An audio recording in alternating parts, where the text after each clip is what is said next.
Hello বন্ধুরা, আরও একটি নতুন ভ্লগের গল্প নিয়ে চলে এসেছি। আর এবারের গল্পটা ভাইজ্যাগ নিয়ে। আর এটা হচ্ছে বিশাখাপত্তনম রেলওয়ে স্টেশন। ভাইজ্যাগ আসতে গেলে কিন্তু এই বিশাখাপত্তনম রেলওয়ে স্টেশনেই নামতে হয়। আমরাও সেই রকমই বিশাখাপত্তনম নেমে পড়েছিলাম। তারপর স্টেশন থেকে বেরিয়ে হোটেলে যাওয়ার জন্য একটা অটো বুক করি। অটোওয়ালা আমাদের 200 টাকা নিয়েছিল। আমরা গুগল ম্যাপে দেখেছিলাম রেলওয়ে স্টেশন থেকে হোটেলের দূরত্ব ওই 5 কিলোমিটার মতো। তারপর আমরা অটোতে করে এগোই আমাদের হোটেলের উদ্দেশ্যে। যেহেতু আমাদের ট্রেনটা কিছুটা লেট করে, আমরা ঠিক করি যে আমরা আগে ব্রেকফাস্ট করব, তারপর আমাদের হোটেলের উদ্দেশ্যে পৌঁছব। আর এই হচ্ছে ভাইজ্যাগ সিটি।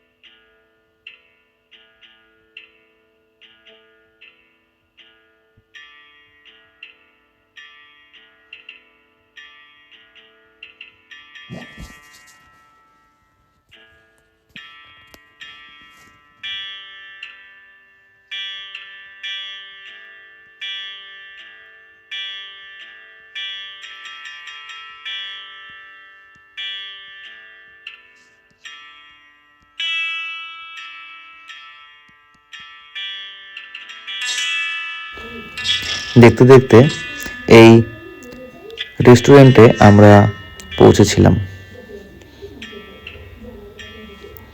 এই হচ্ছে রেস্টুরেন্টে, খুব একটা ভিড় ছিল না, তবে বেশ ভালোই ছিল আর কি। আর এই হচ্ছে রেস্টুরেন্টের মেনু। তোমরা চাইলে ভিডিওটা পজ করে মেনুটা দেখে নিতে পারো। আর রেস্টুরেন্টের খাওয়া আর স্বাদ অসাধারণ ছিল, মানে এক কথায় দারুণ। আর এই হচ্ছে রেস্টুরেন্টের ওভারভিউ। এখানে যারা কাজ করছেন তারা কিন্তু কেউ ভাষা জানে না, অর্থাৎ হিন্দি জানে না। তারপর আর কি আবার খাওয়া দাওয়া করে আমরা অটোতে করে আমাদের যে হোটেল ফিল লাইক হোম, সেই হোটেলের উদ্দেশ্যে আমরা যেতে লাগলাম।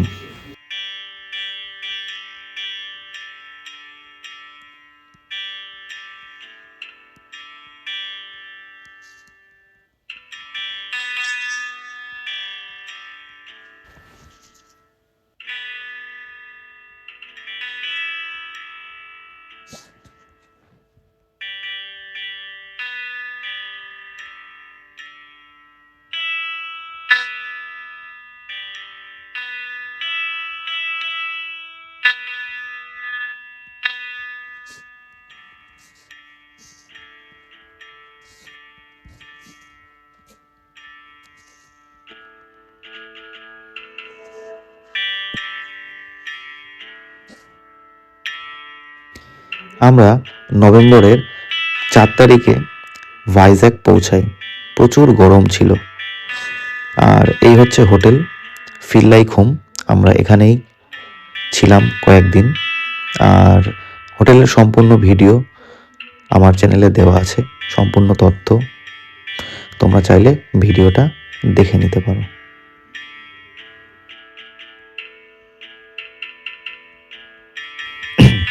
তারপর আর কি হোটেলে পৌঁছে চেক ইন করে সমস্ত কিছু পেপার ওয়ার্ক করে লাঞ্চ করে একটা টানা ঘুমিয়ে নিলাম। তারপর এই মোটামুটি সন্ধ্যার দিকে বেরিয়ে পড়লাম বিচ ঘুরতে। আর এই হচ্ছে হাঁটা পথ, সামনে সমুদ্র দেখা যাচ্ছে। আর এটা কোকো এরিনা 1। আর আজকে আমরা এই লোকাল সাইট সিইং করবো পায়ে হেঁটে, মানে বিচের ধার দিয়ে যা যা দেখার আছে সেগুলো দেখব আর তোমাদেরও দেখাবো।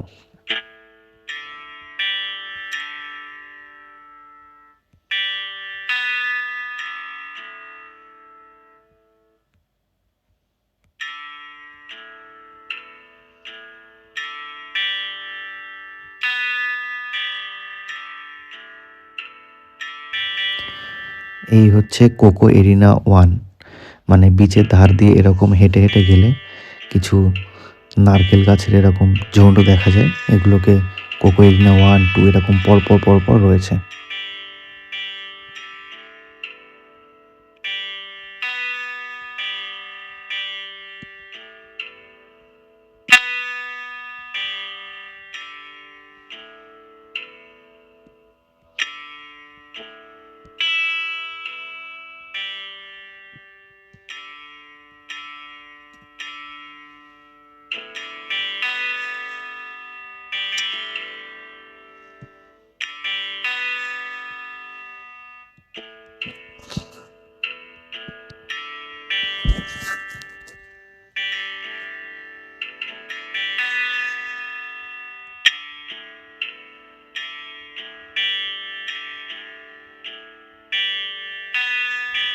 তো আমরা কোকো এরিনা 1 থেকে কোকো এরিনা 2, 3 এরকম এই দিকে এগিয়ে যাচ্ছি। আর এখানেই রয়েছে এয়ারক্রাফট মিউজিয়াম, সাবমেরিন মিউজিয়াম, এগুলোই আজকে আমরা দেখব।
যেতে যেতে আমরা এই খাবারটি দেখেছিলাম, খুবই সুন্দর খেতে ছিল।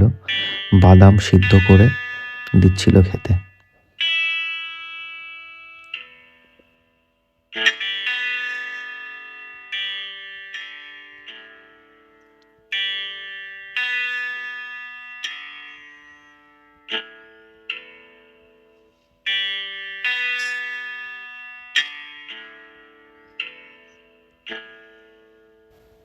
এভাবে আমরা হাঁটতে হাঁটতে এই যে সাবমেরিন মিউজিয়ামের কাছেই চলে এসেছি। এবার আমরা টিকিট কেটে সাবমেরিন মিউজিয়ামের ভিতরে যাব।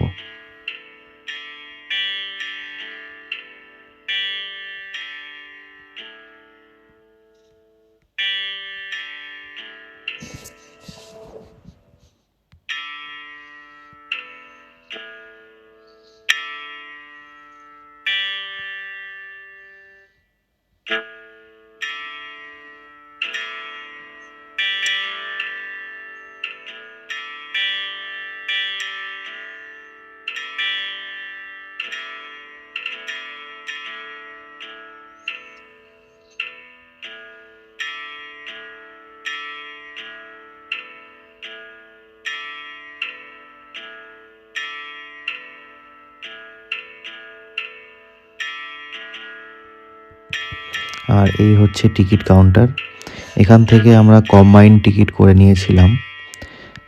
সাবমেরিন মিউজিয়াম, এয়ারক্রাফট মিউজিয়াম থেকে শুরু করে যাবতীয় আছে যা যা 3 থেকে 4টে পয়েন্ট আছে দেখার। আমরা এখান থেকে একবারে একটা টিকিটেই সবগুলো করে নিয়েছিলাম।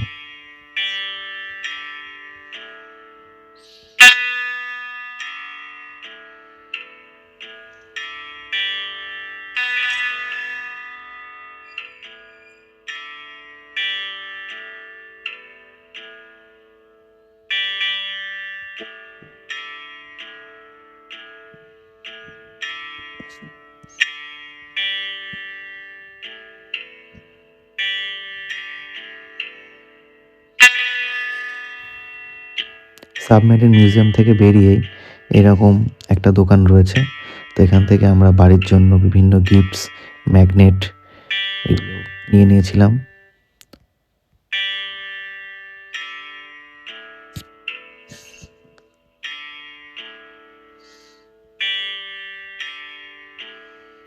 আর এই সাবমেরিন মিউজিয়ামের ঠিক অপোজিটেই রয়েছে এয়ারক্রাফট মিউজিয়াম। এটাও খুব সুন্দর। আর এখানে একটা জায়গায় লেখা রয়েছে আই লাভ ভাইজ্যাগ। তো আমরাও এখানে ছবি টবি তুলে চলে গেলাম এয়ারক্রাফট মিউজিয়াম দেখতে।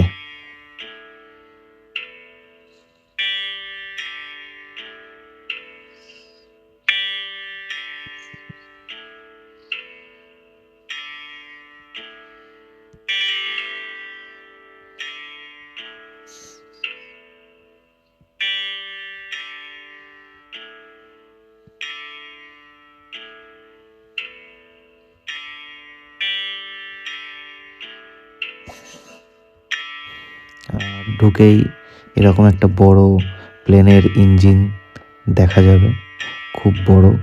আর তোমরা হয়তো জানো যে প্লেনের ইঞ্জিন বেশিরভাগটাই রোলস রয়্যালস কোম্পানি বানায়। তো এটা দেখে বেশ ভালো লেগেছিল। আর এই এয়ারক্রাফট মিউজিয়ামে এয়ারক্রাফটের যা যা জিনিসপত্র লাগে বা যা যা টেকনিক্যাল জিনিসপত্র যা যা আছে সবই কিন্তু এখানে দেখতে পাবে। হাতে সময় নিয়ে এগুলোকে দেখতে হবে।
এভাবে মিউজিয়ামটা ঘুরতে ঘুরতে এবার এয়ারক্রাফটের ভিতরে যাওয়ার পালা। ওই যে দূর থেকে দেখা যাচ্ছে পুরো একটা এয়ারক্রাফট, ভীষণ বড়।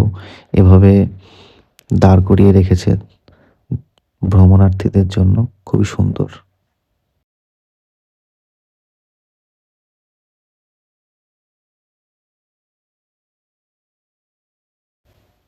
তা আমরা আমাদের সমস্ত কিছু দেখার পর এই যে এখানে মাদ্রাজ ফিল্টার কফি খেয়ে আমাদের ভাইজ্যাগ ভ্রমণের একদিন সম্পূর্ণ করলাম। দেখা হচ্ছে পরের ভিডিওতে।